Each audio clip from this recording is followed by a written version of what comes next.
neza reka nongere mbashimire cyane mwe mwahisemo kubana natwe kuri YouTube channel amategeko muri societe nkuko mumaze kubimenyera ngiye ubahereza ibiganiro bijyanye n'amategeko. Amazina yanjye ndi Elvis Cyubahiro nkaba ndi umunyamategeko kuri YouTube channel. Tukaba tuhereza ibiganiro bijyanye n'amategeko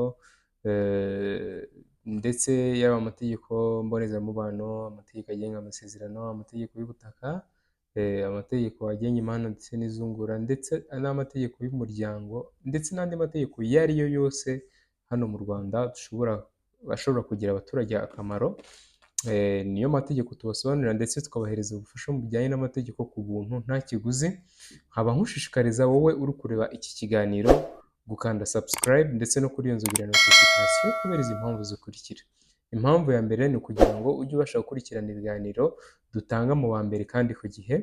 Indi mpamvu ni ukugira ngo umenye amategeko y'u Rwanda kugira ngo mu gihe uhuye n'akarengane cyangwa uhuye n'ibigushobeye umenye icyo gukora, ndetse kugira ngo ubaye uhuye n'ikibazo ntibikugore kugira ngo umbwire nkufashe, ahubwo bikorohere kumbona cyane ko uba warakoze subscribe kuri YouTube channel amategeko muri societe.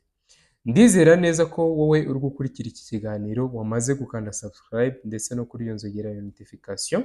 Reka noneho dukomeze ikiganiro cyacu uyu munsi nabateguriye kivuga ngo ese ni ryari umutwe w'abadepite ushobora guseswa, ndetse turebe n'uburyo umutwe w'abadepite ugenzura ibikorwa bya guverinoma. Murakoze cyane.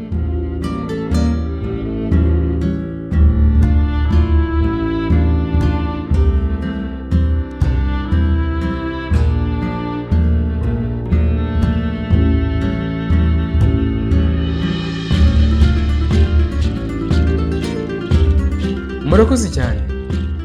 Reka duhere ku buryo umutwe w'abadepite ugenzura ibikorwa bya guverinoma. Ese umutwe w'abadepite ni gute ugenzura ibikorwa bya guverinoma? Nk'uko nanone biteganywa n'ingingo y'128, uburyo umutwe w'abadepite ugenzura ibikorwa bya guverinoma ni ubu bukurikira: ubabaza mu magambo cyangwa se ukababaza mu nyandiko, cyangwa ukababaza igihe komisiyo yateranye, gushyiraho komisiyo y'igenzura igenzura ibyo byose, ibyo bikorwa, no kubarizwa mu ruhame rw'inteko. Reka turebe ikindi kintu: gukuraho icyizere guverinoma umwe cyangwa benshi mu bayigize. Ese ni gute umutwe w'abadepite ushobora gukuraho icyizere guverinoma umwe cyangwa benshi mu bagize iyo guverinoma? Nk'uko nanone biteganywa n'ingingo y'129, umutwe w'abadepite ushobora gukemanga ibikorwa bya guverinoma iby'umwe cyangwa benshi mu bagize guverinoma ukoresheje itora ry'icyemezo cyo kubakuraho icyizere. Icyifuzo cyo gukuraho icyizere cyakirwa gusa nyuma yo kubarizwa mu ruhame rw'inteko kandi kigashyirwaho umukono nibura na 1/5 cy'abadepite iyo bireba umwe mu bagize guverinoma, cyangwa 1/3 nibura iyo bireba guverinoma yose.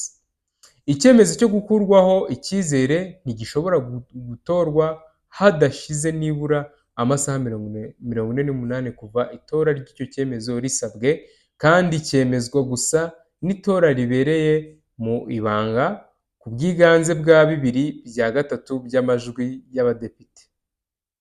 Mu gihe umwe mu badepite usuzuma ibijyanye no gukuraho icyizere guverinoma, gukuraho icyizere umwe cyangwa benshi mu bayigize, usubika isozwa ry'ibihembwe bisanzwe cyangwa bidasanzwe kugira ngo bikorwe ibiteganywa n'iyi ngingo.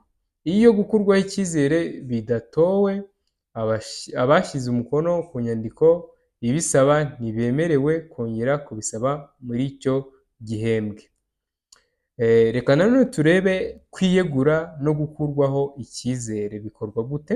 Ingingo y'130 ivuga ko umwe mu bagize guverinoma wakuweho icyizere ashyikiriza Perezida wa Repubulika ukwegura kwe abinyujije kuri Minisitiri w'Intebe. Iyo ari guverinoma yose yakuweho icyizere, Minisitiri w'Intebe ashyikiriza Perezida wa Repubulika ukwegura kwa guverinoma.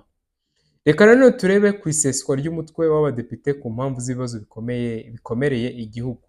nk'uko ingingo y'ijana na mirongo itatu na gatatu y'itegeko ibivuga, ivuga ko bitabangamiye ibiteganywa n'ingingo ya 79 y'iri tegeko nshinga, perezida wa repubulika amaze kugisha inama minisitiri w'intebe, ba perezida b'imitwe yombi y'inteko ishinga amategeko na perezida w'urukiko rw'ikirenga, ashobora gusesa umutwe w'abadepite ku mpamvu z'ibibazo bikomereye igihugu.